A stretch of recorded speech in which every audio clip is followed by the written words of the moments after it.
Thank you, TikTok. Dahil sa iyo, nakilala ko ang aking mga BFFs. We found each other at the most perfect time. Noong sobrang hirap na ng mga pinagdadaanan ko sa school at sa personal kong buhay.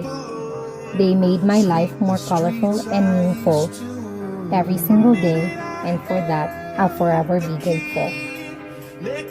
Of course, hindi laging perfect ang relationship namin. May mga awayan, tampuhan, at misunderstanding. Pero, lahat ng yon naging bahagi ng journey namin. Together, we grew, we flourished, and we learned to love and accept each other for who we really are, flaws and all. Through TikTok, naibahagi namin sa aming followers ang aming travels, ups and downs, ang mga kalokohan, at ang totoong kami. It became more than just a platform for us. It became a space where we could connect and share our lives authentically. Kaya naman, sana pagbalik ng TikTok, patuloy niyo kaming suportahan.